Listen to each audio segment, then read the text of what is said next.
Are you having sleepless nights worrying about your sales? Have you been worried about your business because you have so many products to sell but no one is buying them? Are you praying for a miracle that will make people come to you and buy from you? Now, if you said yes to any of these questions, you are in the right place because this video is about the 3 reasons why your sales are low and what to do about them. Hi, welcome to Mami Negosyo's Business Tips number 52.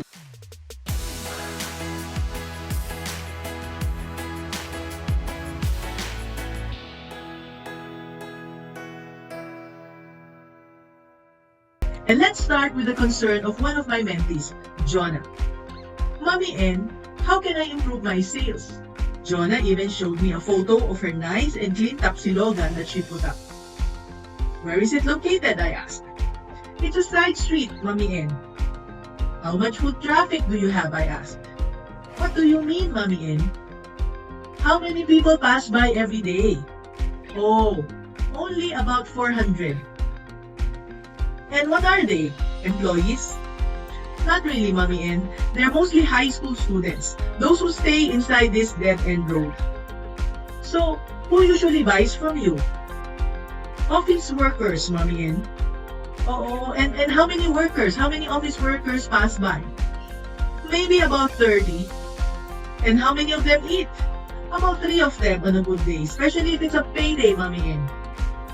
Why did you pick this location and not the one on the main road where there are many passers-by? Mommy N, the rent is not cheap there. Anyway, I'm just 50 meters from the main road. They can walk here if they want. So, what do you think is wrong with Jonah's thinking? Can you please type it in the comments? Thank you. Clearly, she's waiting for customers to come to her instead of her going to the customers. So why are sales low? This is reason 1, waiting for customers to come to you. Basically, this is the problem of wrong decision. My advice to her was to transfer her tapsilogan to another location, or if she wants to stay in the same location, to transform it to a store that would cater to the needs of the high school students who pass by. Now, this is one of the problems when we start with the product, which is tapsilogan, before identifying who the customers are when we are starting a business. You see, the very basic thing we have included in our tried and tested Start Your Own Business Pinoy roadmap after identifying your business calling is, well, the next thing is to identify the customers you want to serve first before deciding on the product. We talked about this in one of our episodes, and I also talked about it in our online masterclass, Discover the Best Business for You Challenge. If you want to join the next batch, please comment below so we can add you to the waitlist, okay? Now, going back to Jonah, I hope you got the first lesson. If you got it, please type never start with a product in the comments. Thank you. Now, one of my teachers said that words do not teach. It is for this reason that I use stories in my lessons. Because you will not remember my lectures, but you will remember the story. So here is the next story about my mentee, whose name is Aida. Let's talk about Aida. You see, she started selling her brownies online 2 months ago. She sold them to her friends and relatives, and everybody gave her very good feedback. They posted about Aida's brownies on Facebook and told everyone how it was the best brownie they have ever tasted. The problem is none of them ordered for the second time. So when she came to me, I asked, have you messaged them to offer your brownies again? No, Mommy N, I'm scared to do that because they might get offended if I'm too pushy. So I asked her, have you eaten donuts? And she said yes. Aida, do you think of donuts every day? Of course not, she said. That's my point. You forget about donuts if you do not see an ad or a photo or any reminder about donuts. So what makes you think that your customers will think and remember your brownies every day? Oh, then I should message them? Try it, I said. So the next day, she got 5 orders. And people were telling her, you should message us more often, Aida. So, reason 2 why your sales are low is that customers have forgotten about you or they may not even know that you exist. This is not a problem only for first-time business owners like Aida. Even I had to learn this expensive lesson the hard way just 2 weeks ago. Many of my mentees told me that if I start offering a paid course, I should tell them so they can enroll. I told them that they should just sign up as members of my Facebook group so that they will know if I open the enrollment for the course. I announced it in the Facebook groups 2 times. I even emailed them about it. I announced it on our Facebook Live 2 times as well. I even invited them to the webinar and some of them attended. And yet it was only after I texted them that they promised to enroll. But still they did not. I had to text them again for the second time so that they remembered to register.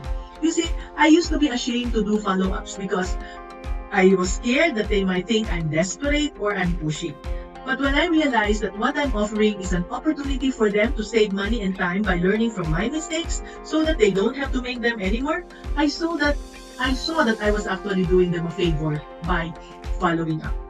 How would I know that the reasons why they were not able to enroll was because one was in the hospital attending to a sick partner, and the other one was traveling, and the other one also fell asleep early and forgot to inform me that she has already enrolled. Finally, one said that she is not ready this time, even if she was the one who kept following up from me before. Now the lesson here is, people are too busy thinking of their own life circumstance that they are not thinking of you at all. So remind them, they will thank you for it. If you got the lesson, can you please type, I will remind my customers. Alright, now, our third story is our own experience. For more than 10 years, we used to have only one mall in our city, and in there, we had our biggest store. Because it was a big city with a population of more than 600,000 people, and it was where people from the nearby islands go and shop, business has been very good for all of us, the occupants of the mall. And then, seeing the huge opportunity, another mall decided to open in our city. It was at least 5 times bigger than our old mall. So we decided to put up a bigger store there. And we were willing to pay even if the rent was higher. But we were surprised that sales was not as good.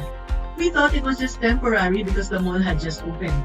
And then we realized that before, when there was only a small mall, the choices where the people could spend their money were limited. But now with a big mall, people have 10 times as many choices of restaurants, RTW stores, cell phone shops, and other types of places where they can buy from. Not many wanted to buy jewelry anymore. Even the number of jewelry stores in the new mall have also multiplied. So from fellow jewelers to clothing stores to eateries and other things to buy, we saw that our competitors have increased tremendously. So the needs of the customers can shift just like that. It also means that the competitive environment could change so fast. And these two factors can affect our sales if we do not pay attention. So reason number 3 is that customers' needs are changing and competitors are coming in and we are unaware of these changes. And so the lesson is for us to always be aware of the competitive environment and the changing needs of our customers. So if you got the lesson, please type be alert. Thank you. So those are the possible 3 reasons why your sales are low and what to do about them. Now at this point, can you please type your takeaway in the comments? Thank you.